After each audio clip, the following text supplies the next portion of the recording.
So thank you for joining us. Um, we are the Female Development Committee. My name is Melinda. I'm hosting, well, my co-host is Chris. So we've put this together, as you can see, the way forward with Provinces United. We have Jennifer Huggins, the president of Boxing Ontario. And we have Ariane, I'm gonna butcher your last name, but Ariane, I know Fortin, but Bonchu Oli, president of Quebec Boxing. I tried, I really did. So yeah, we just had a little poll at the beginning, some questions about Jennifer, some questions about Ariane's, some questions about female boxing in general, some questions on the Olympics, just to kind of get a feeling of what people know, just as a fun activity to do at the beginning. So I'm gonna go first with Jennifer. If you haven't answered some of the questions, there might be some answers here. So if you need help. So Jennifer owns and operates Kingsway Boxing Club in Toronto. She's a 3-star international boxing referee and judge, founder and executive director of the Fight to End Cancer as well, which I just found out reading her bio that she performs with a world-class magician. So I've heard she's been put in a box many times and cut in half. She still looks good for being cut in half. Let's see, so maybe we can unmute Jen and she could say a little hello. Hey guys. Yeah, can you guys hear me okay?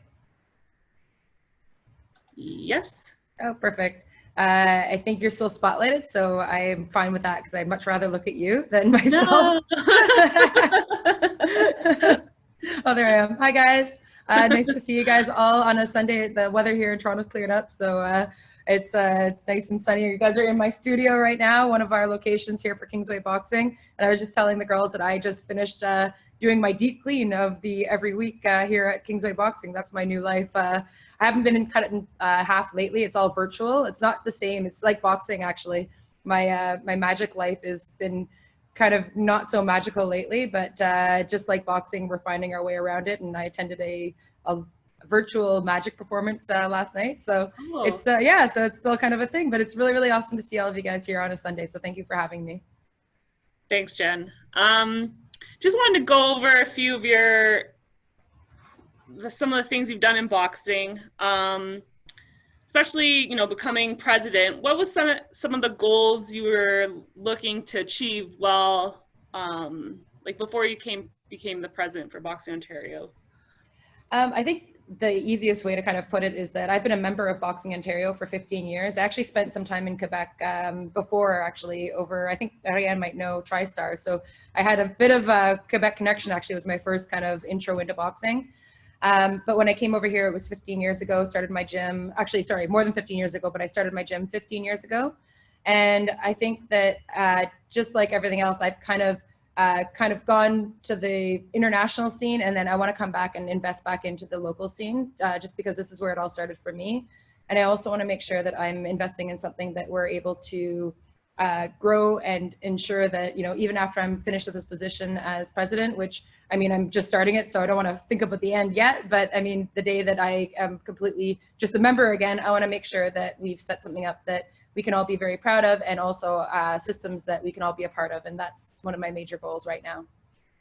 So doing the more international, like officiating and coaching, do you think it's helped kind of bring back different ideas back to Ontario in Canada?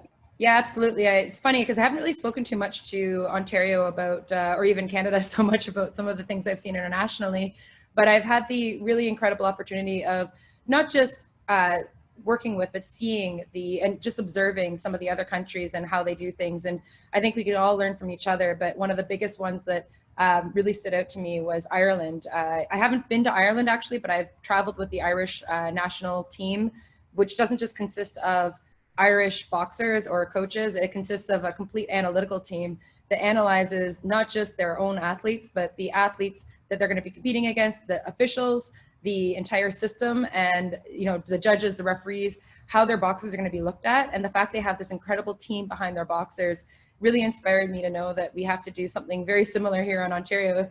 I know that some clubs are already doing that kind of thing, but I think as a whole, it'd be really cool to see Ontario and Canada also work together, which is really cool that we've got Ariane on this call as well.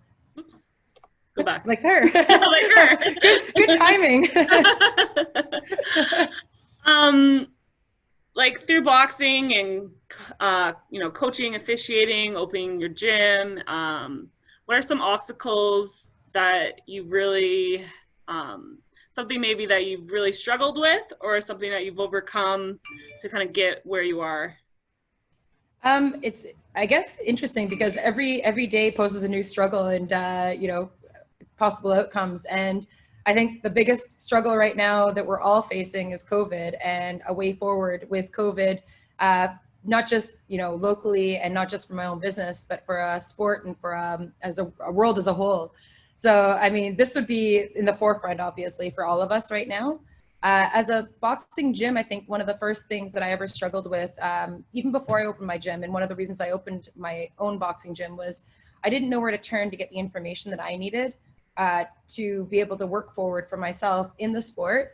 I didn't know where to look for it. I know it was out there, and now being in the position I'm in now, I realized that the information was there, but accessing it I found really difficult. So I just decided that I would open my own gym and figure it out for myself. So now at this point, I would say that probably is one of the major reasons why, in the position I'm in, I want to utilize it as an opportunity to unite everybody and also show people where the information is, because it doesn't help that the information's there. With the internet, it's hard to know what information we should actually be pulling from. So that was probably the biggest struggle I ever had, was information and knowing which direction to follow, or which outlet to follow. Well, I know even some of the athletes in like my gym, they don't know where to go look up like what shows are coming up or what other gyms are there. So I think it's important that they know who to turn to or what to turn to. Not that the coaches aren't there, but that they can kind of access some of the information on their own, for sure. Absolutely. What would be, it's probably hard to say like a favorite moment in boxing over the years for you, or like a few favorite moments that really kind of stick to you and that you think about a lot?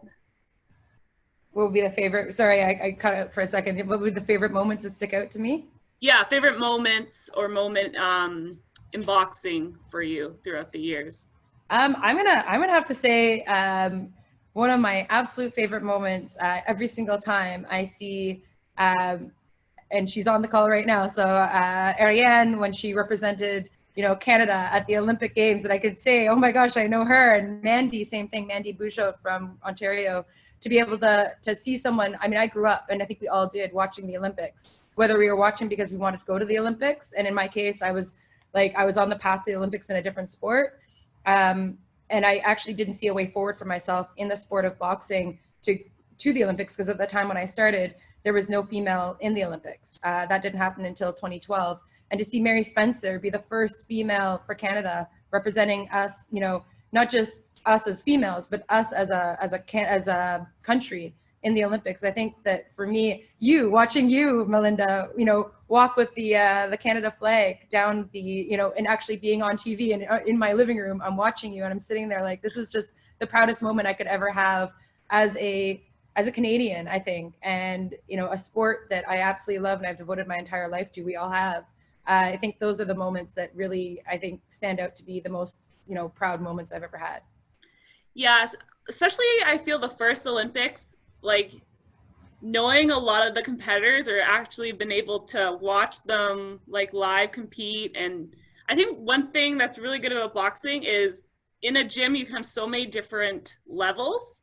So you can actually get to know these Olympic athletes because you've gone to the same gym as them. But even if you're just a recreational athlete or provincial level, national level, I think it's really neat for boxing and boxers to be able to experience that. I don't know if there's a lot of other sports that kind of intertwine their training like that. No, I don't think there's many other sports where it's such a small, and I would say it's such a small, tight-knit community where we all the clubs, even if you have an entry level athlete, like an grassroots athlete is just starting out, who also probably has an Olympian who's training within the facility, or has had, somebody who represents their country, or, does sport at such a high level. I don't think that, just having been in another sport where there's just so much competition, I don't think that really exists to the capacity that boxing has that. So I think that we're really lucky to be in a sport where the accessibility to, these high level athletes, they're just like you and I, only way better, way better than me. Yeah, sure. All right, that's awesome, Jen. And speaking of high level athletes, dun, dun, so we have also, all the way from Quebec, Ariane. She's now the Quebec boxing president. So I guess she got elected around the same time as Jen, so that's really cool. So she, as people probably know, represented Canada in the 2016 Olympic Games in Rio. Some of her accolades: she got silver and bronze medal at the World Championships, Medal of Honor at the National Assembly of Quebec. As well, she was a Canadian team member from 2004 to 2016. So I think that's that's only some, even there's more.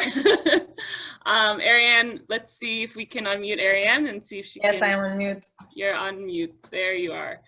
Also, I just want to say, if you have any questions, we are going to have some time at the end, but if you have any questions you're thinking of now, you can write them in the chat. Christina will keep a look at that. If there are kind of questions we could answer quickly, we might stop and answer them, or wait till the end to answer. But yes, hi Ariane, thank you. Hi guys. For coming to our Ontario and Quebec, the way forward. So some of the questions I'm gonna ask are gonna be similar to Jen's. I think just like, personally, I would like to know, like, when you first started boxing, was Olympics on your mind, or were you just like, this is something I like to do? There was no Olympic at the time, and so no, it was not a goal. I do remember, maybe the older people will remember that, when we had, back when we had MSN, you could have like a little sentence next to the name. Yeah. And mine, when I was just like a regional level boxer, mine was, one day I'm going to be a world champion. And but I was saying that, like, I started boxing when I was 16, and actually it's missing from your pedigree there, my 2 gold medals, but I understand there's just so much stuff that it's hard to get everything. For what, Commonwealth, right? Was it Commonwealth? No, gold, like 2 golds. Is it not there? No. It's not. Yeah, no. It's okay. Sorry, I only have so much room. So I did end up winning 2 world championships, but yeah, I was even, why didn't I write that down? okay, it's just funny. It's just those 2 are missing. It's no big deal. Sure, I was there for one of them. But really, the what I was gonna say with that is that I said that when I was a kid, but it was really like, I was so how you say that, like naive, and I just loved boxing, and I started because I thought it looked cool, and I saw a movie, the movie Girl Fight, and I'm like, and I was like, oh, that seems so cliche. And I had 2 guy friends at the time who were training, like they were regional boxers. They didn't never end up going at a higher level. But I just say, hey guys, would you want to bring me to the gym with you? And they said yes.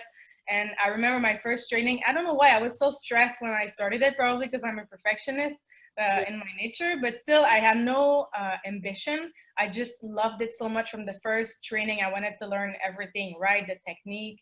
And I had the chance to have like a really knowledgeable and generous coach who took care of me from the beginning, Benoit Martel. And that's how it started. So did you watch Girl Fight before you started boxing? I did, yeah. This is what made me. So I did that. Did you go back?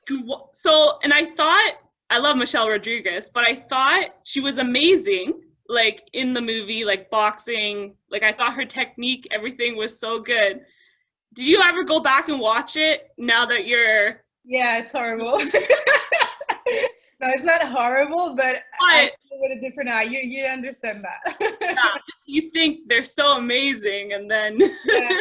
But you know what? Thinking back on it, I wouldn't have known that like consciously at the time. But thinking back on it, I think that I really like the attitude and the energy of the character. Yeah. She was really confident, and I was 16 years old, and it's like a good model. And also, I think the fact that my mom is a feminist. Both my parents are feminists.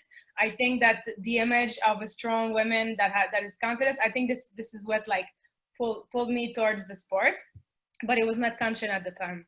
yeah, yeah. No, I do love that movie. So as president of Boxing Quebec, what were your some initial goals at the beginning, which they may have changed because of COVID, but what were Yeah. some of your like goals and outcomes that you wanted to achieve? You know, the first 2 years, this is my second mandate. So before that, I had a 2-year mandate as a secretary treasurer. Is that called the same thing? And really, I just wanted to contribute. You know, some at the international level, at the national level, sometimes there's a lot of politics. And I still had my pure love for boxing. And this is why I chose the provincial level. I'm like, there's going to be a bit less politics. And I just want to give back. I have contacts. I actually made friends with a lot of the girls that I boxed internationally, so I have good contacts in other countries. So I'm like, we can organize training camps, dual matches. Like, I just wanted to give back. And you know, like, of course, you know, but I mean, boxing can be high level, but it can also be a lifestyle. And it can. I remember this competition I did. It was an international competition, and this girl boxer from Quebec, she was not really good. She came with us. She paid her own trip. It was the only international competition that she's done. She lost both fights, but she was so happy and it was so meaningful for her. And this, like, living this trip with her, despite of the result, like, she gave her best. It gave her confidence. She was a really shy person, and like, I think often of her because and I thought, like, when I went back to Boxing Quebec, like, as an administrator and wanted to give back, I said I want people to have like positive experiences with boxing, contribute to their self-esteem. And if some people have the level and the work ethic to go to the high level, then good. Then let's help these people reach their goal as well. But boxing for me can be so many different things, and it's all good. Not one is better than the other. We all box for very, very different reasons. Yeah. Oh, that's good. You said it was a dual match she participated in, or? It was a tournament, actually. This one, it was the Adidas International Tournament. I'm not gonna give you guys her name though. No.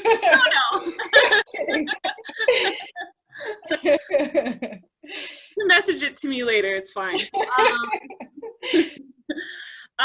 What are some of the obstacles that you, either through your like competitive boxing career, like I know, you know, you were trying to go for 2012 Olympics, or through your now president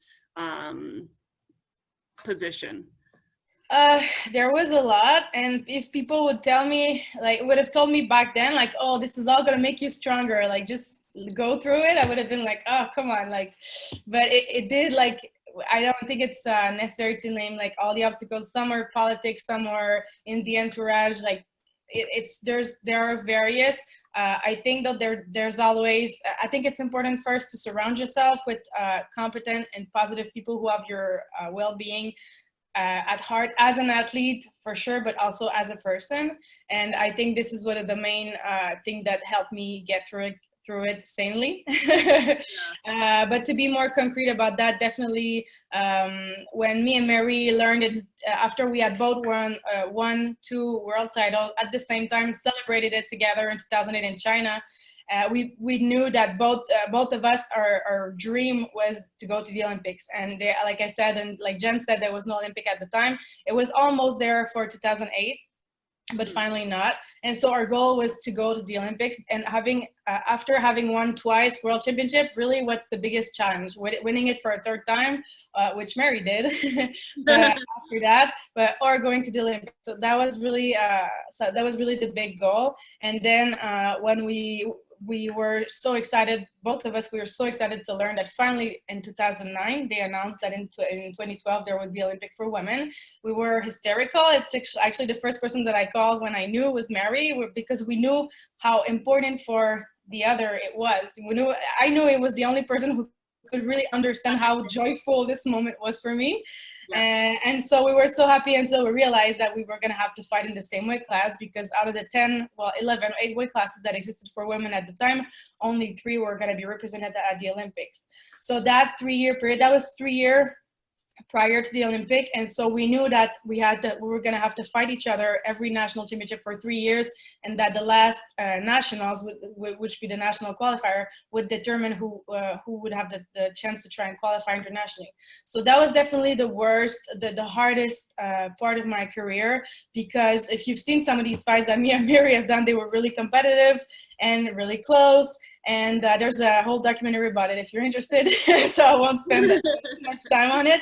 But the point is that every year, the first year I beat her and then she beat me, so she made the team. And during those 3 years, every single year, I was so convinced deeply that it was my spot and that I was gonna go, that I put all of my work into it, and I just believed it really strongly. And then to get the national 1 year later, I mean, of course I had other fights, but it's the only one that I had in mind. And, you know, I train and I visualized and we watch the fight and we establish a strategy and we work on it really hard. Then you get to national, close fight, lose.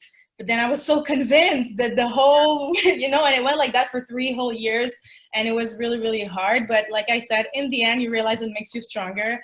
But if you tell me that at the time, I'd be like, okay. Yeah. Just the emotional, like, strength and physical strength and all that stuff you had to go through. Like, yeah. In the present, you're like, you don't understand how this can.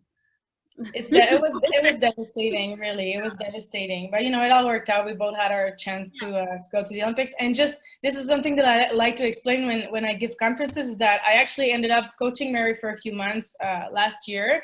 And I like to say it because she approached me, she asked me, she said, well, you're one of the person who knows me the best, and I have that. And she still had goals in boxing, so for me it went full circle. And it's important for people to know that, because it shows you what the real nature of boxing is. There are still so much prejudice. I have a boxing program that I do in the schools, and I'm faced, like, every time, not every time, but a lot of times, people still have prejudice about boxing, and I like to fight that. And for me, that's the me and Mary story, and the way it ended and everything. It really shows the nature of our sport. And I know that everybody who's listening today know that you're not the people that we need to convince. But there is still a lot of prejudice in our sport. Well, we gotta relay that message and that information to other people, right? We have to be kind of that channel that to support boxing and kind of educate other people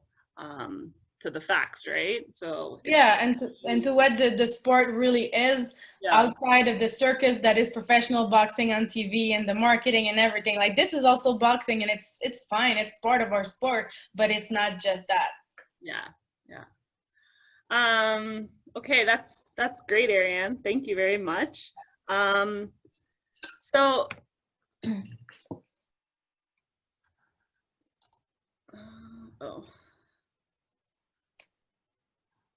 hold on.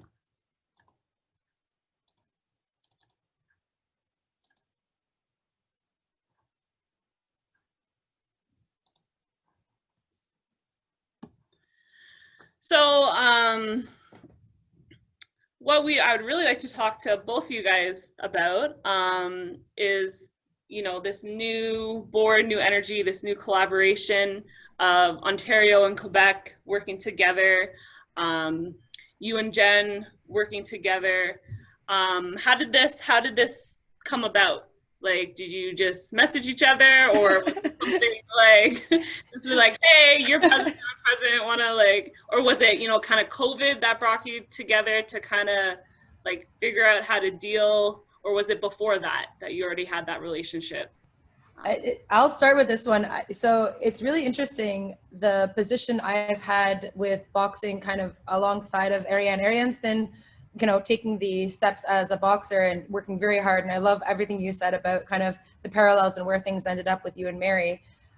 Similarly, when I got into boxing, I never expected to be the president of Boxing Ontario or in any kind of political position, because you'll hear me outside of here, even now still, I say I hate politics. That's not what my goals are. And I think Ariane's very similar, that she does not, like, from everything I know about her, she does not like politics, and that's not her goal here either.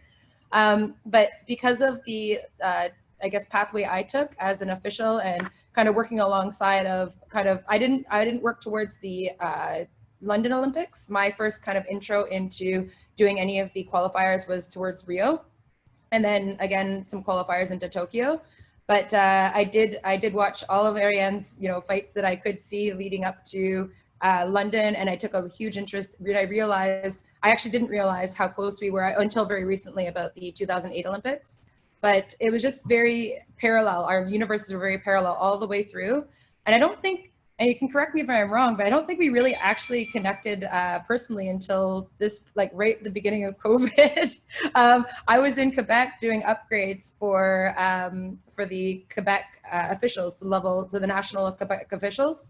And Ariane was there, and we just finally got to sit down and talk. Like, as an official, I'm not supposed to be speaking to the athletes. I think that's kind of the one really nice thing about what I'm doing with the, I guess, presidency of Boxing Ontario. I'm allowed to speak to you guys. I'm allowed to find out what it is that you want, not just what I need to see as an official, and not what I think is right for the sport, but what is actually needed for the sport from the words of other people, including, Ariane. And it was just really interesting that I think it was very beginning of March that I was in Quebec. And I believe that was really the first time, like, I knew you and you knew me, but that was the first time I think we've spoken, isn't it? Like, really, like, actually, like, had a conversation. We hung out the entire time, and I was like teaching her what I'm looking for as an official. And she's like, oh my gosh, I don't think she's unmuted right now, but she said to me, like, I wish I knew this when I was boxing. So it was very, very interesting kind of full circle dynamic as well on our part. So I think organically things have happened. I wish it was so convoluted that I could say, Ariane, go for president, and I'll go for president. But I think it just happened for both of us. And in my case, really, I was in Siberia when I was notified that I was being nominated for the position. I was World Championships over in Siberia in the end of last year. So I had no idea really that the direction it was going to go until now. So that's kind of my story with, I don't know, Ariane, how you feel. Chris? Oh, yeah, she's doing this. No. Now you hear me? Yeah. I think you summed it up really, really nice. I like the way you described it as organic. We actually chilled the whole weekend, like at the Défi des Champions, which is like our provincial, like our selection for nationals. And yeah, it was really interesting for me. I got to do the translation for Jen's training to our officials. And I actually stopped a few times, like I forgot my translator role, and I was like, oh, that's really interesting. I didn't know. I'm like, okay, sorry, you guys. I was like so into it. So it's actually really good, like you said, to be in different roles. And for me, to learn, like I've coached throughout my whole athlete career, but of course it was not the main objective. So now I'm learning things from an official's point of view at the Défi. I had the chance from a coach position. And so this is really something that I think helps me make people understand each other and connect people and make sure we get to our common goal. And for just for the relationship, I really enjoy knowing Jen, like as a person. Also, I think we can say humbly that we're authentic people, and it shows. So it was really natural. Yeah, and it was really funny because everything that Ariane was talking with me about, I felt like so proud. Like I was just like, I don't know. I told you this too when I was talking with you. Everything that was good coming up in your life, I was just like, oh my gosh, I feel almost like this really genuine feeling that like, oh, it's also my accomplishment, which is, I don't know for you, but my experience in all the roles I've ever taken, because there hasn't been enough women in the roles maybe that I'm in, and I stood out for the fact that I was a woman. Now it was really nice to celebrate some things, even though, yes, you're a woman, but just celebrate some things with somebody else that was in a similar kind of position, again, parallel position to what I was doing. Yeah, and also, like, without entering the details, I think we had similar situation, like dynamics maybe in the political side in Ontario and in Quebec. So I think that this was not set up, or it was not arranged. It just happened naturally. And like, I'm just gonna speak for Quebec. We worked really hard. There was some people who did a lot of good stuff for Quebec, but they have been there for 20 years, and in my opinion, it was not optimal. And so we worked really, really hard to get like a fresh start. And so knowing that Jen on her side felt something similar, like worked really hard toward a goal, and she got to it. It's good that someone can. It's good to know that someone understands like the feeling that when you work really, really hard and with like good intention and it pays off. It's like, oh, and it's good to know that someone else understands that. Exactly.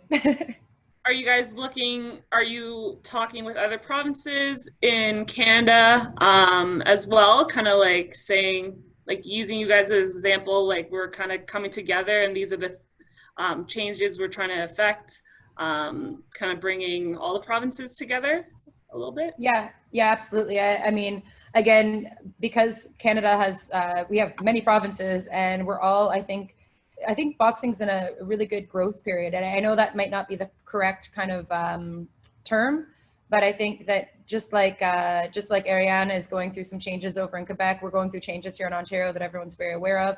I think that boxing as a whole, also because of COVID, is going through some changes.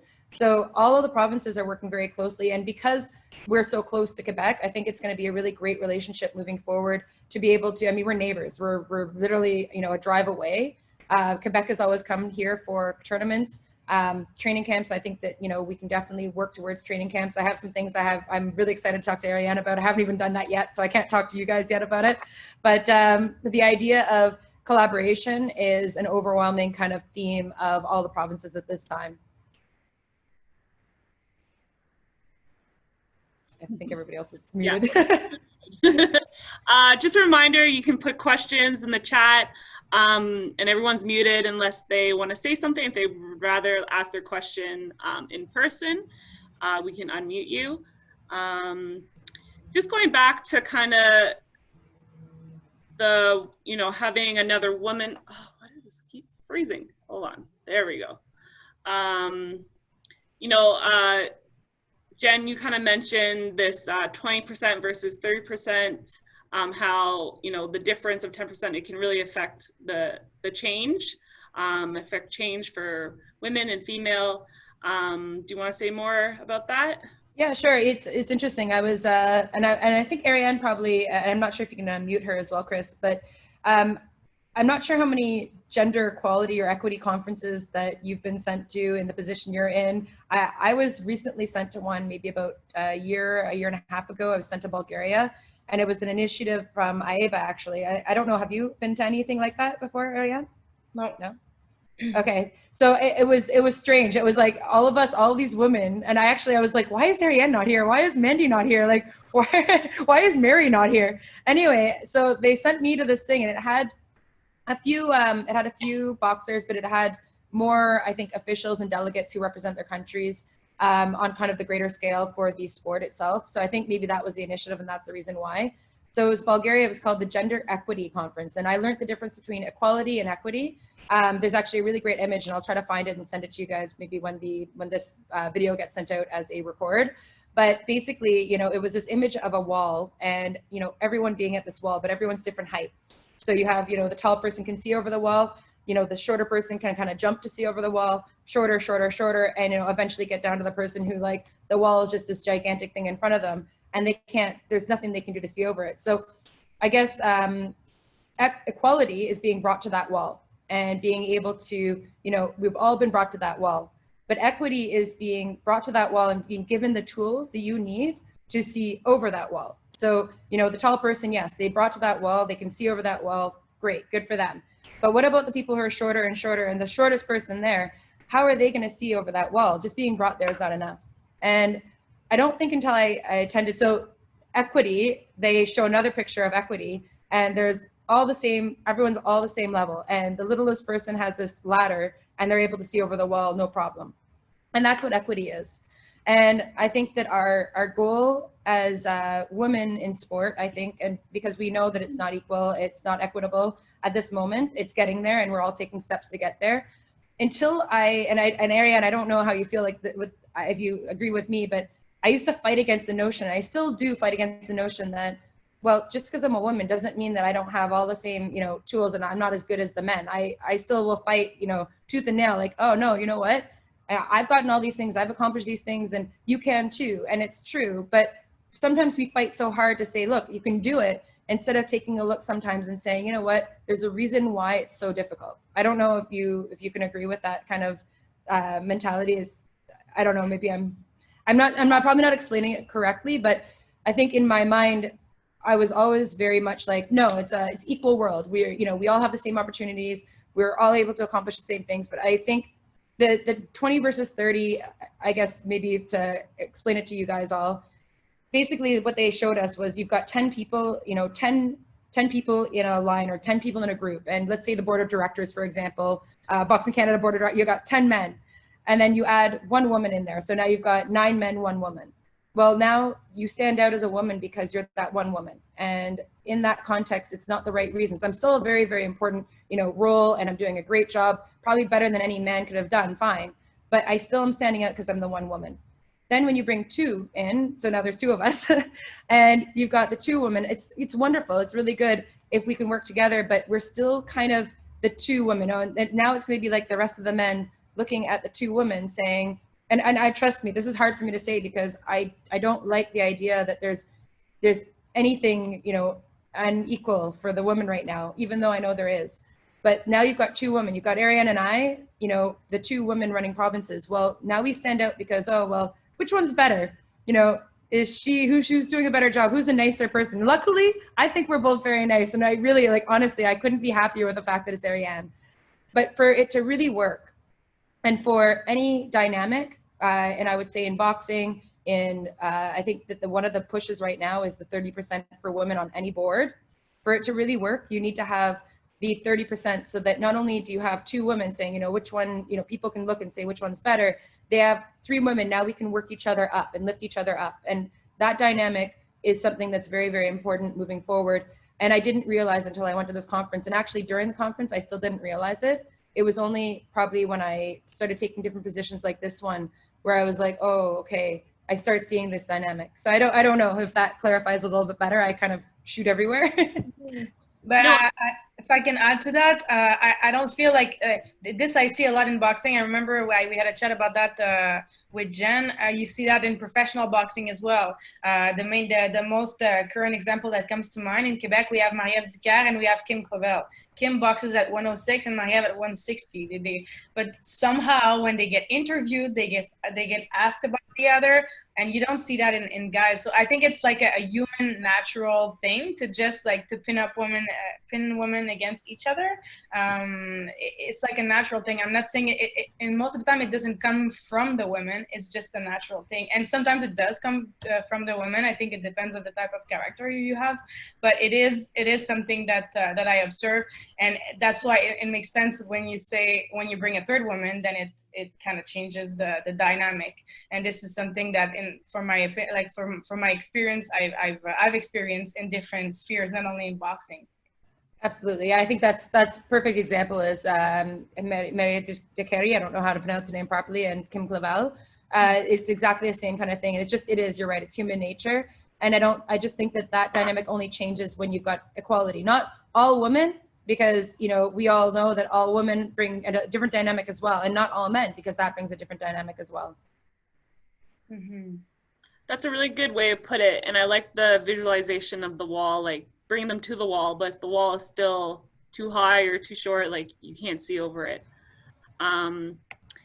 Ariane, do you want to take a moment and just talk about, I know you're trying to promote boxing in schools and getting, you know, boys, girls, different age groups experienced at the school level, getting their teachers involved in teaching it. Do you want to talk about that? Sure. I always feel a little like uncomfortable when people ask me to do that, because I feel like it's a plug, and like it's so important for me that we be transparent at the federation, and I don't use my position for that. I do love to talk about the program though, because it's my little baby, and I wasn't president or anything when I did it. I just was looking for a career after my boxing career, and I said I'm passionate about boxing. Let's use it to I kind of had to be really, really honest, after the scandal of Rio, I had a dilemma with the judges. Unfortunately, the judges were the scapegoat there. They were not the main problem. Just let that be clear. But still, after Rio, I had kind of a moral dilemma at like making such a program, or like just trying to attract people to boxing, and maybe to give myself better conscience, but I kind of split it. And for me, I went towards I didn't go towards competition. I went to I chose to see boxing for all the good qualities that it brings: the discipline, the perseverance, the self-esteem. And so I launched this program where this is what I do. This is my job now. I train physical education teachers so that they can teach boxing within the classes. Within the curriculum, I think you guys call it, and that so that they can evaluate the kids the same way they do with basketball, badminton, within the class. And of course, there are no punches in the face or on the body at any time. It's actually the real boxing technique, though. So basically, they work, they do hand pads to each other, and it's really been amazing because, you know, the reputation of our sport, like I said a bit earlier, I think that you felt that. It's like I take it on me a lot. I want people to have a positive image of boxing, and it's really like a challenge for me, and I like to do that, to change people's perspective. And I have teachers coming to me and be like, okay, like I really want to do your program, but how am I going to interest the girls? I'm like, you know, you'll see. And they come back after the program and they're like, my girls were like, they're like 11, 12 years old. They were like super concentrated and like they wanted to get the technique perfectly, whereas the boys, they wanted to do things fast, right? And like, so the main feedback that I get is that it interests young girls. And we know, like, I don't know about in Ontario, but in Quebec, they're doing right now a lot of sensibilization because there is a lot of, I don't know what's the word in English, but décrochage, like, yeah, people who, like, you use that for school, usually people who stop school. So now we have sport décrochage, not only school décrochage. It's a phenomenon for young girls, for teenagers. So it's really like close to my heart for that, because hopefully they have a chance to connect with a sport that otherwise, because of the bad image of boxing, maybe they wouldn't have gone to this sport because of the preconceived the conception that they had before. But now, because they're like obliged to try it in their phys ed class, they realize, oh, that's cool, and maybe that's for me. And they keep because of these classes that they had, like within the classes, they experience a new sport, and maybe they keep having sane life habits and keep being active. So it's really my little baby, and I love to do that for those reasons. Well, I think you explained it really beautifully, and you can see the passion. And like you said, it was before, like it was something you really enjoyed, and you wanted to, come across, get away from that stigma of boxing. And I think it was a great idea. Good job, Ariane. Jen, you'll have to follow that. Well, this is why I love Ariane so much. She's so exactly kind of the same thing. This is before Boxing Ontario, so I really want to be careful that it's not a plug as well, because it does feel sometimes when it comes up, especially in Boxing Ontario Light. Now we're, cross province. I feel like, oh, maybe I shouldn't be talking about this, but the reason I started Fight to End Cancer, one of the major reasons, obviously cancer is the overall overwhelming goal, to fight the end cancer. But the reason why I chose boxing to fight to end cancer was I felt like I didn't, the political problems that I ran into, and actually, interestingly enough, Ariane, I was there for the 2011 fight at the Nationals. And that was actually the year that I decided I was going to start Fight to End Cancer. I kind of, from another angle, experienced some extreme politics that made me realize that at that moment, I didn't want to be a coach. I was at that Nationals as the assistant coach to Dwight Frazier, your coach, Melinda. And it wasn't Dwight, but there was just things happening politically that made me realize this is not for me. But not only did I feel that way, but I also felt like boxing wasn't for me. I felt like I didn't have a place in boxing, and I never wanted anyone to feel that again. And my biggest reach was corporate at the time. I didn't really have that much reach I wasn't at the level I am now as a referee, as a judge. So I wasn't international yet. I was just kind of locally working. But I was working very corporate. And my only thing I could think of is I never want anyone to feel the way I feel right now. And how do I expose people to what boxing really is? And how do I bring a network who really actually looks at boxing as a blood sport and educate them as to what boxing really is. So similarly to what Ariane has built for the schools, this actually started as a corporate program to be able to introduce what boxing was to the corporations. They don't necessarily have to fight or compete, but we do have a fight team of 10 people every single year who will step into the ring and compete as an actual sanctioned boxing match. We sanction it through Boxing Ontario, Boxing Canada. And these athletes become athletes, and I mean, there's a couple of people I see on today's call who've actually competed in the fight to end cancer and been exposed to a sport in a way that they wouldn't have had it not been for this program. And the whole reason that again is very close to my heart is, you know, boxing gives so much more than just the fighting aspect, and it's something that we should all experience. So Ariane, what she's doing in the schools, and I actually also now only more recently work with the schools here in Ontario, but more I put my efforts into making sure. I think one of the biggest problems I had was the media, actually, when I first started Fight to End Cancer, and I wanted to get media attention and let people see, let the world see what this was that I was building. The first thing they said is they looked at me and they're like, you know, I really want to put you up on there, but do you have to talk about boxing because it's a blood sport? You know, people are going to end up getting hurt. Where, you know, I don't want to promote, you know, concussions. I don't want to promote this is the media saying this to me. And I was like, oh my gosh, I have to educate you guys. This is not what boxing is. You know, maybe another sport, but this is not boxing. So it's been a really big journey, and we're still on it. I think that it's been, and I think for Ariane, it's very similar. Because of COVID, we're having to kind of restructure and figure out what it looks like moving forward, especially for the next year, 2 years.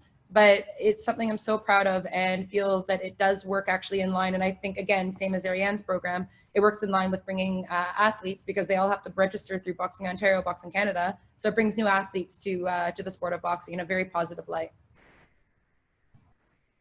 Well, and I think, yeah, that's why you need these type of events because it really like spotlights boxing in maybe a different way than what other people see it as.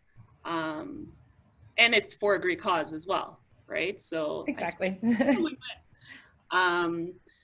Just briefly, Jen or Ariane, just what can some of the, you know, coaches and officials and boxers kind of look forward to for development? I know you're kind of mentioned it, but you weren't. You're like, I don't know how much I can mention.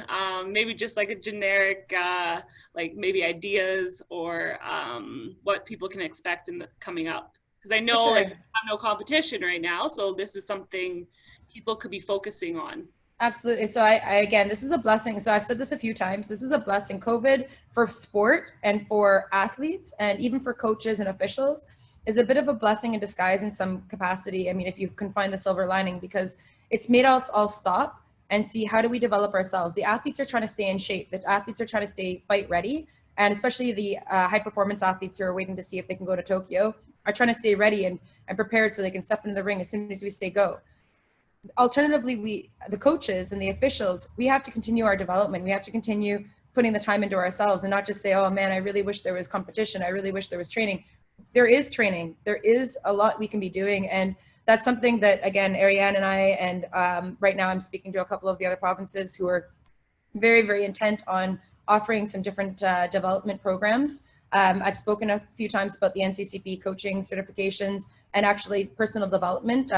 Again, this is something that maybe, I don't know if you have time for it today, to educate people on how they can actually use this, even something like this seminar, to be something they add to their personal development certifications. Because realistically, we have to continue developing ourselves as athletes, yes, but as coaches and officials, so that we can offer the best to the sport and to the athletes. Especially, I speak as an official when I say, you know, we have to do so much better for the athletes, and this is a time to grow ourselves. So we are going to be offering, one of the big things I can say, and it hasn't been announced officially, is that we're going to be offering courses here in Ontario virtually that any province can take a part of. And same thing for working with Ariane. Maybe we'll figure out if she can do a translation for some of the coaching development, because I know you guys are doing some great coaching development, and we can cross over and invite the coaches to your coaches to our seminars, and our coaches alternatively to your seminars as well. And all of these are development seminars that every coach should be coming to. And even the athletes, I think, you know, it's not just the coaches who can teach you things. You need to know what it is you're trying to learn. So I think these are all things that right now, Ariane, I would love to work with you on, and I think that we're already steps towards that. Yeah, we're actually working hard also at, I'm glad to see like we didn't have to push for that, but our trainers, the one who give the training during the weekends to level 1 coach and level 2 coach, they've been really active. They've given a lot of trainings, which is really good because we need that, like you said, it's a time for that, and we need young coaches. And on my side, I'm trying to push the NCCP, like not a lot, it's a bit blurry still for our young coaches slash athletes who could take those courses as well. So we're pushing for that right now because, as you said, there's not much more. There are areas that we can work on. In Quebec, we really lack also officials. I'm not sure if it's the right timing to like try and get and reach them. It's definitely the time for our officials to get trained to higher level though, but not having the field to practice, it's not ideal. So we're really putting the accent on the trainer training. Speaking of COVID, I know like it's on the top of everyone's mind. I know people want to, start sparring, competition.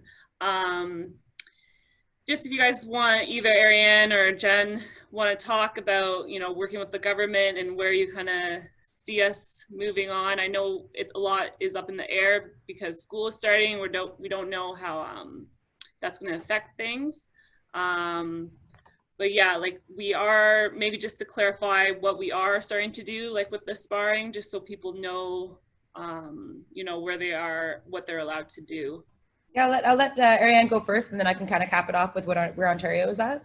Sure. Well, I'll be brief about that because it's not the same rules, right? You guys being in Ontario, but for us, so we were allowed last week to do training in bubbles of 4.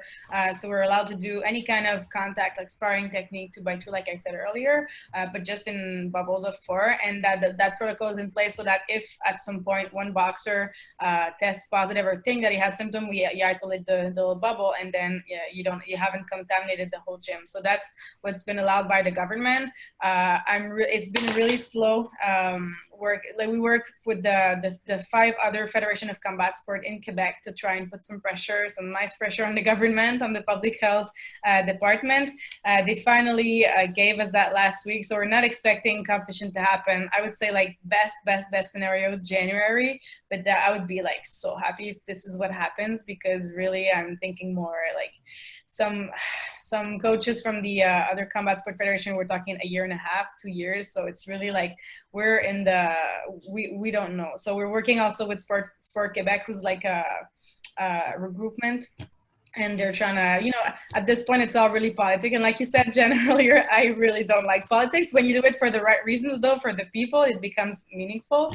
But unfortunately, this is politics. So so that's the situation in Quebec. But like I said earlier as well, it's been good. Like for our athletes, and our coaches, they've been waiting for that permission to do contact, because really you can do a lot of things separate, but if you don't have contact, it's not the essence of the sport, right? So even if our coaches and athletes were really patient and creative, it was time for it to happen. So this is where we're at.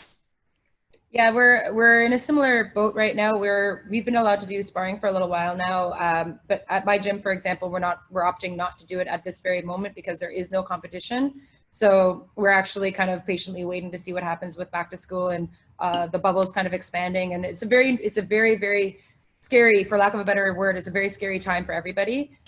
More because I think the very big difference with COVID versus any other thing that was out there before, it's one thing to get sick for yourself, but it's another thing to have that concern that you're going to make somebody else sick. And myself, for example, have, my parents would lie to me and tell me they're only 30, but I passed them in age. So they, I have high risk parents at home. We all have high risk, grandparents, parents, even family members who are at home. And I think the fear that we're going to do something, our moves might do something that could hurt somebody else, is the biggest thing. So the one thing that has been a positive for Ontario, so we're in very similar stage right now. I'll give a bit of update on that in a second, but the one big thing that's been very good for Ontario, and I see a lot of club owners on this I guess on this live right now, and you guys might be able to speak differently to this, but boxing opened up, probably is one of the first, I know actually it was the first sport that opened up. And we've maintained a very, very safe protocol here in Ontario. And I think actually in Quebec as well, very similar. The protocols are very strict, and we're working so hard to make sure that not just are we keeping everybody safe, but the parents is also very safe, so people have confidence in what we're doing. So, and again, it's not just important we look like we're being safe, but we are being very safe.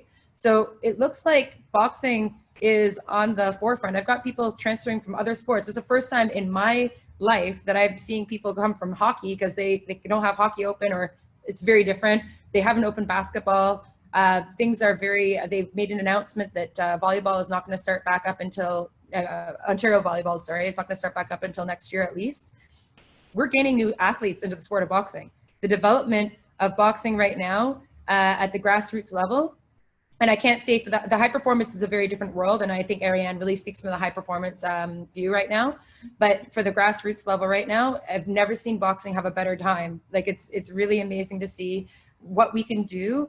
And I do think that the unfortunate reality is that the high performance athletes that are waiting, that this might be the last year that they can compete, or that they can go to the Olympics, or that, because the Olympics only happens once every 4 years or 5 years or 8 years at this point, we don't know. So the reality of that for the high performance athletes is a very difficult one. And I'm really, really sorry to have to say that. And the honest truth is we don't know what's going to happen for the high performance athletes. But this is a dream come true for the grassroots athletes, the ones who we're trying to pull into the sport and educate what the sport is and educate them on what they can do within the sport. So that's the silver lining for the athletes and that kind of aspect of it. Unfortunately, and I'm so sorry to have to say, we don't know. We don't know what's going to happen with the, exactly what Ariane said. We're fighting very hard right now as Ontario to get approval from the Ministry of Sport to get, and the government of Ontario to get competition approved. And we might actually have that sooner than later. But the issue is not the competition. And I think I've spoken to a few of you guys about this already. It's not the competition itself. We can keep everybody safe within that bubble we create, guaranteed almost. I would say like almost 100%. If we could make a good bubble where everyone's tested and we do like what the NBA is doing, it's amazing. Let's take everyone to Disneyland. That'll be great. But what happens at the clubs when they're sparring? So what happens when we have to open up sparring at Kingsway because we really want our athletes to compete in this competition, and then 10 other clubs, and then 20 other clubs, and all 60 clubs at least that are open right now start sparring? We're asking people to expose their members and the sport and the community to something that we're still not sure of. And that's where the fear for me, when I say, okay, you know, it's really strange, exactly politics, to be able to use your voice to, you know, do the right thing and to do, but nobody knows what the right thing is right now. So I'm just trying to make sure that we push for everything we can push for, and then we take a step back and say, okay, we've got approval, so yes, but what is the right thing? And that, I think, is when we're going to pass by the rest of the clubs and all of you guys again. Okay, well, here's the approval. How do you feel really about the scenario of opening things up at this moment when we don't know what the impact is going to be? So that's kind of where we're at. But the silver lining is that, hey, we've got more people coming to boxing, and I can tell you this, and Bonnie, I'd be curious to see how you guys are doing over in Scarborough as well. Same thing for Chris, and I see a bunch of other clubs here. I think that it's really cool seeing, I mean, I don't want to let people in right now because I don't want all these like new people coming into my gym. Same with Melinda. Like, I think you're saying that as well. It's like all these people are like, yeah, I want to start boxing, but it's like, ooh, because every single new person we bring in is opening up our bubble as well. So we're being careful, but I've never been in the position where we have to turn people down. And now that's a great thing. Yeah, it's just the unfortunate timing of it. Because there are positives that kind of, as much as COVID sucks, there are positives that come out of it. Just for people that are here listening, if you have any positives you found for your boxing during quarantine, put them in the chat for us. Just like, for example, for me, you know, I got to spend a lot of time like with my older sister doing some kettlebell and a lot of strength training. And that was a real like bonding for us. So like, you know, and I feel stronger for it physically and just our relationship. So if anyone has any little things like that, just put them in the chat. So we have Lee, good old Lee, wants to say a little comment, I believe. Thanks, Jen and Ariane. That was a great update. Yeah, you guys are in a tough position because it's hard to know what you should be doing or where we're going to be heading. But yeah, it's a good thing people are wanting to come to boxing. Yeah, thank you so much for having both of us. Ariane, it's been a long time since since March since I've seen you, and since I guess about the same time since I've seen the rest of Ontario. But it's so good, and I really appreciate being able to come together with the other province, and especially Quebec and our neighbors over in Quebec, and Ariane to be able to do Don't go this. anywhere yet, ladies. We have a couple questions for you after Lee makes a comment. So, and then Melinda will give us the poll results and a couple last minute announcements. So, Lee, go ahead. Hi, everybody. Thank you all for joining us today on the this amazing seminar with Ariane and Jennifer. Personally, for me, it's a great honor to finally actually meet Ariane. I've watched her from a distance, and just to hear her and her passion has been amazing. Thank you both. I just wanted to acknowledge the past presidents that were female for both Ontario and Quebec. As some of you may not know, our first ever Ontario female president was Val Ryan. And we all know who Val is, but I guess some of us didn't know that she was our first female president. And she still helps out to this day with all the things that we do in boxing, and she's also on the officials commission as well. So I want to acknowledge Val for all that she has started, in many ways kicking that door open for us. The other thing is, just before Ariane became the president, there was one person before her, and Ariane, you can correct me if this is correct or not, but Natty Lacombe is a 3-star IABA official, was also the president for Quebec prior to Ariane being the now current president. So it was quite interesting that Jen became the president for Ontario as a 3-star IABA official, and then a few months later, actually before Jen was Natalie, and then became Jen. So in some ways it was history that we have 2 3-star officials that happen to be actively current officials that are presidents, and they're both females. And Ariane was the secretary at that time, and now she, being a former Olympian, an Olympian, is now the president for Quebec. So as you can see, we're growing, we're getting bigger and bolder and kicking doors down. So to acknowledge every single one of the past and current, we salute you, ladies, and thank you so much for all that you do for us. Thanks so much, Lee. I just want to correct one thing. We had a woman president before me. She was Diane Béchard, and she was an official as well. That's why you're mistaken. Natalie it's even better because Natalie is still on the board. Okay. and she's a 3-star. So she's the chief, the chief of our officials commission. But so it was almost there. But I can understand why you made the mistake, because Diane was an official and is still an official, and she's Great. For a few more years. But thanks for your message. I really appreciate that. No problem. Thank you. Okay, guys, so we did have a couple of questions. Ariane, I noted that Last Woman Standing was your documentary, and a couple people asked where they can watch it still. That's a really good question. Used to be there. There's a trailer on YouTube, and the link is in there. It used to be on iTunes, but I don't think it is anymore. I think we need a resurgence, because everybody needs content now for TV. So get them to Netflix. Yeah. When we finish, I'll look it up and I'll send you the link so you can send with the registered thing. Yeah. Amazing. Okay, I think everybody's had a lot of great notes about what they have been doing in quarantine / these COVID times. A lot of good footwork. I'm seeing a lot of shadow boxing. Let me see. I think there was, before Melinda goes over the poll. Melinda, can you see the poll?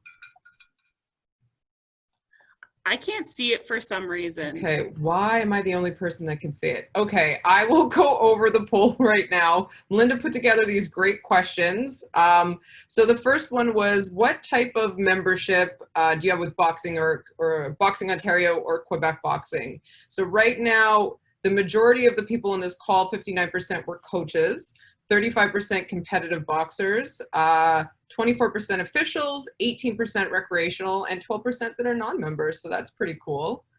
Next question was, what sport did Jen used to compete in on an elite level? 88% said figure skating, so everybody got it right. 12% thought it was swimming. So Jen, they assume you're a good swimmer. She's gonna say something to that. I can't swim. I actually, Okay. like, I don't know how to swim. I don't know if horse is like this, but I actually know horse is not from Trinidad. My dad's from Trinidad, and that's like where my family, for some reason, people from the islands don't know how to swim. Which is another interesting fact. So next question was, how many amateur boxing fights does Ariane have? And 53% voted for 9. Was it 9? Oh my God, lies. 165. I read that wrong. 53% voted for 165.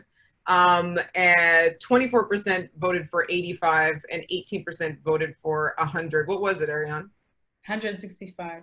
165. Okay, people know your background. Obviously, it would have been pretty cool if she could have accomplished all of those things in 9 fights. She won every single fight and went to the Olympics every single time. Amazing. Okay, next question. In boxing, what are you most looking forward to getting back to? This is for the majority of people here. Most people, 59% said competition, 24% sparring, 12% watching live boxing, and 6% training in a boxing gym. I guess some people aren't doing that. Next question. Former Canadian national champion Kim Clavel recently won which coveted award? And 88% got it. It's the ESPY. So that's awesome. Which country did Ariane face at the Rio Olympics in 2016? 53% got it correct with Kazakhstan. 24% thought it was Japan. So, or Costa Rica was 6%. Last question was, what charity event does Jen put on each year to raise money for a special cause? And everybody got it, Fight to End Cancer. So I don't know why this isn't, oh, maybe now I'm sharing the results. Okay, there we go. Everybody can take another look at that. Melinda, was there any other questions from, I'm not seeing many questions here. Great comments. Was there anything that any other questions you had, Melinda? Well, I just wanted to mention just that the AGM, the AGM is October 3rd, right, Jen? It is October. You know what? I'm so sorry that I sent out the, like, I don't know what's going on with my computer. It gave the, like, surprise, it's gonna be AGM like about a month ago, and I think it might have been you who replied to me and saying like, what's going on?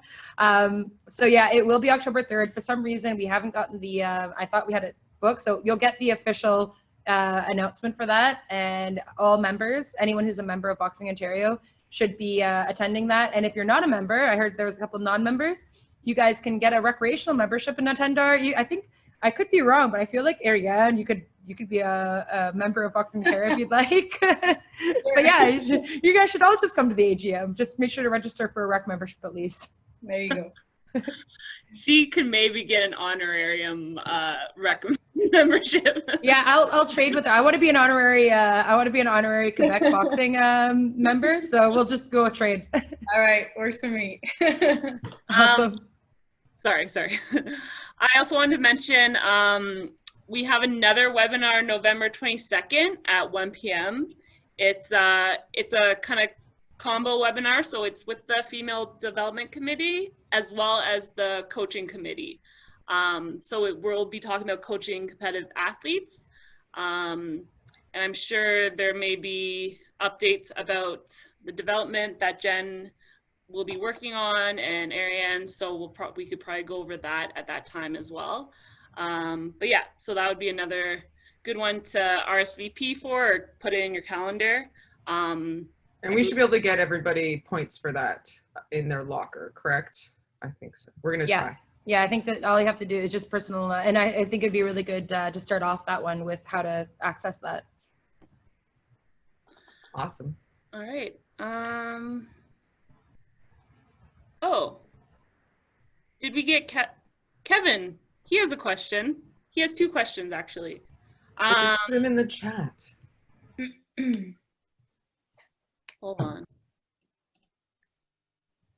I like how many people can't swim. Thank you guys for making me feel supported in that domain. I like to collect skills, but for some reason swimming was not one of the skills I collected. it's a life skill. So we should all, why don't we do that? Is swimming COVID friendly? Can we all the coaches and Somewhat. They're allowing you like if you're outside or something like that. Ariane, can you swim? Yeah, I'm a pretty good swimmer, actually. You're a great coach too. Do you want to teach us how to swim? Oh, you know what? That's an interesting question. Do you want me to take it? The Bunny's question. Why does Ariane feel that Quebec has been dominant on the female national team? I feel actually that it's always been like kif between Quebec and Ontario. I think the first reason would be that we have many more people in the other provinces that we can deny. And I would add to that I think there's always been like a same competition between Quebec and Ontario. We were talking the other day about like when Jen said that she wants to organize competition, and I said like every time we do a dual match, Quebec and Ontario, there's always like easily a rivalry. And it's the same one, and I think that certainly contributes to it. And yeah, those are the main two that I see. Okay, Mel, do you want to, I'm muting you. Do you want to address the other two questions that you just put in? Yeah, so they're for Jen and Ariane, so whoever would like to. Oh yeah, sorry, I just saw that now. I was busy reading back about the swimming stuff. Awesome, yeah, so the centralization is a really interesting one, and I can speak to this, and Ariane, maybe you might actually have a little bit more insight as well from an athletics perspective because of maybe what you've seen when you've traveled as well. There's a lot of positives to centralization, and there are a lot of negatives to centralization. However, I also believe, and again, Ariane, I'm going to go with you on this one. I also believe that when you have shifted to the high performance mentality as an athlete, I think the major thing, I'm trying to be careful how I say this, but I think the major thing for boxing is a lot of women who've accomplished a lot of things and very high level in the sport of boxing are older in some capacity than a lot of other sports because of how much older we get involved in the sport. Maybe it'll change now because of how many women we're trying to encourage into the development side of the sport. But when, you know, Ariane got involved, and when, you know, Ariane and all of the boxers that I know personally from especially Canada got involved at the higher level, they're at an age where centralization, and I don't know if you guys all know what centralization is, but centralization would be when you take a national team and you have them all train within one central area. So in this case for boxing, it was in Quebec. But I really believe that it is probably more impactful on women in, I guess, boxing because of the age. However, I do see a lot of positives as well to centralizing the athletes. And again, this is like a whole other talk for a whole other time. I've seen how it can work in different countries, but also we're working with different things where the countries are putting more money into the athletes themselves and giving the athletes all of the tools. Again, remember that wall that I gave you guys? You know, it's not just equitable. It's not just equality, you know, bring everyone to a training camp, but giving them the tools they need to survive at that training camp, I think is the answer. So ideally, in an ideal world, I think that centralizing a sport and bringing everybody the highest level, the ones who are supposed to go to the Olympics or are supposed to go to the highest level to the World Championships, is a great idea. However, in the world that we live here in Canada, when our athletes typically have to work and typically have to pay their rent and pay for food, and maybe Canada is not offering that as well, there poses another problem. So I don't know, Ariane, how you, I mean, I've been really, really careful what I'm saying right now. And I think that this actually would be a really, really, really good topic to talk about in a future webinar. But I don't know how you feel about centralization and maybe some of the positives / negatives you might see. Yeah, I think, well, I wasn't centralized as an athlete. I was like in the in-between, but I actually composed my team. I went and looked for like a physical trainer when there was very few athletes, only professional athletes that I knew that trained with a physical trainer. I went and found like a good physio, a good sports psychologist. So I really do believe in this model. Like you say, it presents negative and positive, especially since geographically we're enormous, which is not the case for Italy, where they can just be centralized and then go to weekend, see their parent, and come back, for example. So there are really good and bad. We could discuss very long about like how good and how bad is it for us, but I think a more constructive way to look at this is to see how should go. Well, I know there's a lot of coaches in this discussion. How does it affect the way that we should coach our athletes? Because and for me, the approach right now with the system that is on, like politically, we could debate and try and change it, but for the moment, as coaches, it's not something that we can change. So I think it's important to look at the way that we coach. For example, now you need to be more autonomous as an athlete, and so something that was really hard for me. I'm going to speak from my experience when I was an athlete. I was really like, it's almost like my coach could play Nintendo, like he had this little control and he could tell me anything and I would react and be able to do that. And it worked really well. But then what happens if you're used to that form of coaching and you take out the coach? And it was really hard for me. For example, I didn't have my coach at the Olympics for that. I had Daniel Bouchard and we worked together and it was like the next best thing, but still you can't, for such an important event, there's no way you can fast forward the experience that I've been with him for more than 10 years. Even if I worked with Danielle 9 months before, there's no way we can get to that level of communication, you know? So I think it's coming back to what I said, I think it's more constructive and more important to look at it in the way that we coach our athletes and to make them autonomous and to make them, for me, autonomous for an athlete means knowing why you box this way, knowing why you're gonna adapt your strategy. And this is how we're gonna make athletes that are more complete, more confident. Also, they're not gonna be destabilized when you take out the coach. So this is, for me, that's the main, it's like a game changer. And if we don't change the way that we coach our athletes, it's not gonna help them perform to their best. So for me, that's the most important question regarding centralization is that we have to adapt our coaching. I love that. I think that's like the absolute best thing and best way to look at it. Moving forward, you know, this is what it is. How do we enable a positive and constructive outcome for our athletes where they're not only reliant on the coach that they've grown up with, because that coach may be their coach forever at home, but give them those tools they need to survive when they are given different environments, basically. I love that, Ariane. Mm-hmm. So there's a second question. More sports in Canada are moving towards negotiations and national team athlete agreements rather than a one agreement fits all. What role, if any, should the provinces play in assuring that their high performance athletes receive deals which are fair to them? Do you think, you know, provincially you should be really involved with that, or do you think you should leave it more for like a national level to kind of deal with? Or this is for Ariane or Jen. Yeah. I definitely think the provinces should be in the loop. I know it's not like officially their mandate. The mandate of the provinces, are, according to Boxing Canada, is to do the growth level. I don't know how you call it, but like the big development, development level. I definitely think it would be positive to have the provinces in the loop. I'm like a pro communication in every aspect of everything. So the more people are in the loop, the better ideas win, right? So to answer it in a very like large way, this is my way of seeing this. Any way that the provinces could give their support to the athletes and in negotiating that, because I realize, and I think of the athlete, but also his coach or her coach at home. I feel like in those kind of situations, Boxing Canada has the upper end, and the upper end meaning they have the most information and the most leverage. So I definitely think it'd be a good thing to have this role of support for the athletes as provinces. Yeah, I think that the biggest thing would be communication between the provinces, so we know what we're all fighting for. I think that's the one thing that I've really learned over the past, I guess I've just been under a year in my position with Boxing Ontario as president, working with the other provinces.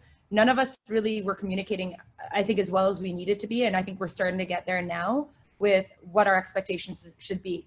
So if we all are aligned, and we actually have, and I know Pascal from Quebec is on the same committee, we have an interprovincial committee, basic technical committee, that speaks to all the provinces between each other to ensure that we're coming to Canada with a united and unified way, a unified approach, so that we're all fighting for the same thing. And I think that transparency is a big thing for the athletes, for the coaches, to know where to start. And again, that takes me right back to the reason why I feel like I took the position that I'm in right now, is to ensure that we know what the information is that we should be going forward with and where to find that information. So not just leaving every man for themselves or every woman for themselves.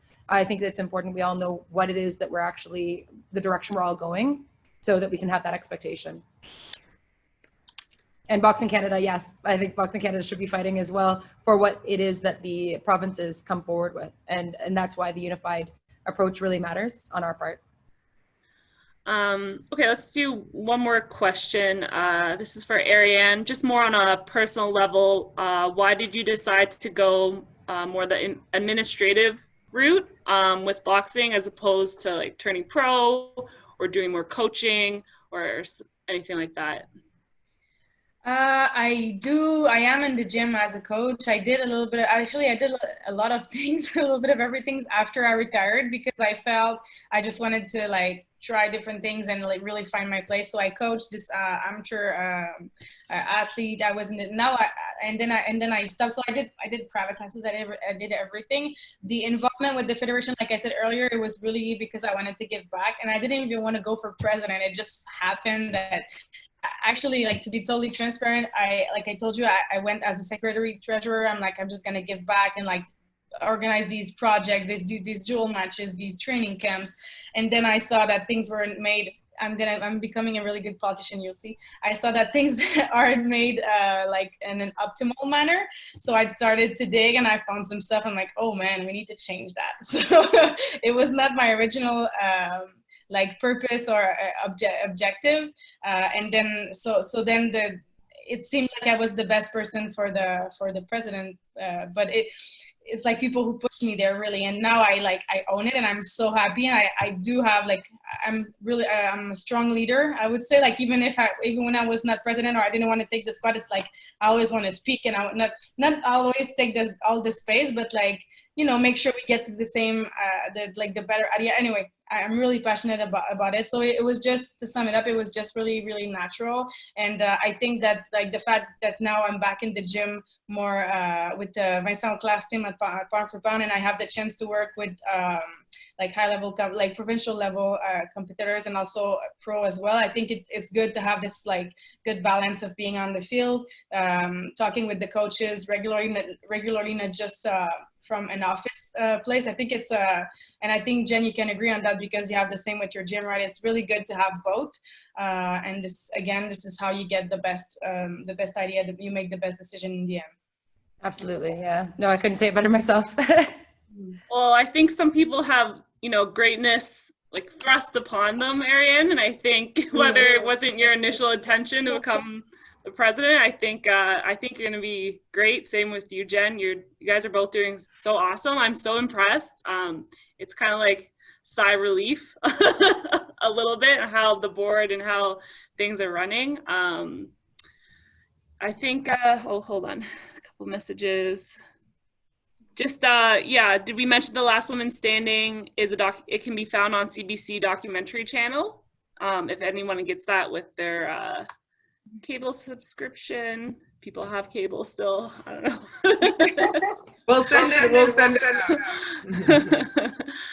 it. Okay, so thank you very much. I want to say thank you to everyone that came and stayed on till the end. There was a lot of information. You guys did great going through all that in an hour and a half. I feel like we could have another one. You're like, no, Part please. Well, I'll send out the information that came from this one as well. And if anyone has any suggestions, I think we're still on lockdown almost. Hopefully we don't go back to full lockdown. Yeah. I think it'll be webinar for a while as opposed to in person. Well, thank you guys so much. And thank you, Ariane. And thank you to the FDC. Sorry, I've got this bad echo, but thank you to the Female Development Committee for putting this together. It's really, really awesome. I love what you guys are doing, and I'm honored to be a part of it. Thanks, Jen. Bye, guys. Bye, everyone. Bye, thanks, everybody.